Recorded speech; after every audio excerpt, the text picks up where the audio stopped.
Hi, I'm Roger Pineda with the Mobile Monday organization here in Helsinki, and I'm really happy to welcome all of you to the Mobile Monday Global Summit 2007.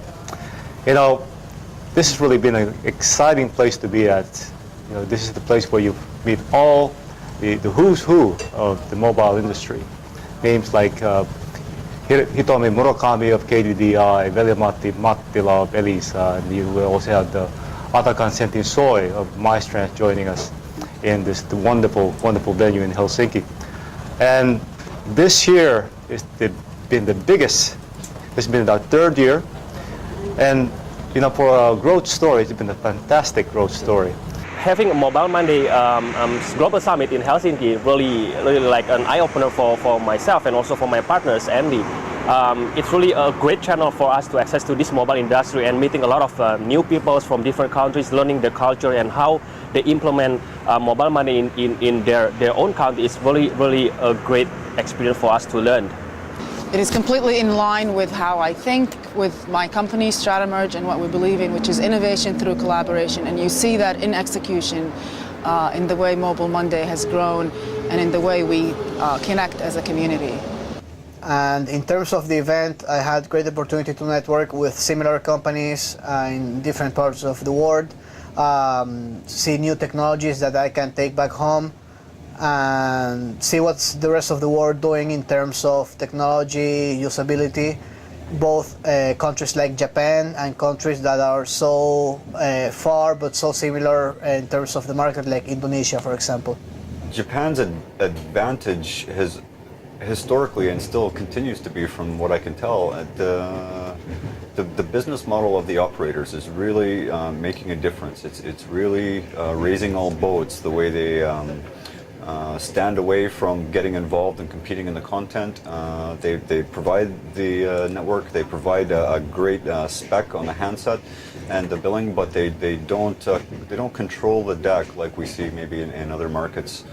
Everybody thinks Japan is so far ahead, but in devices they're actually not anymore.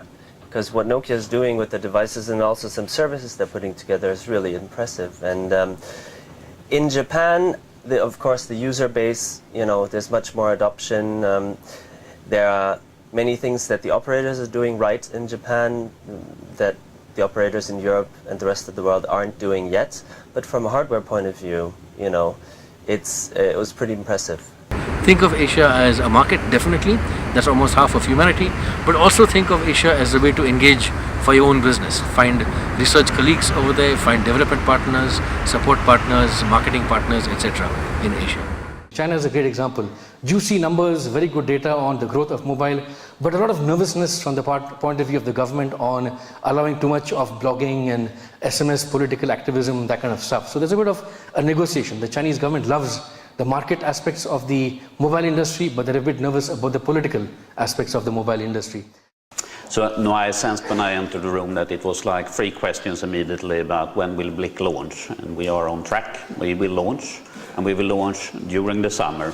And as you know, the summer ends when school starts, and school starts in UK in September.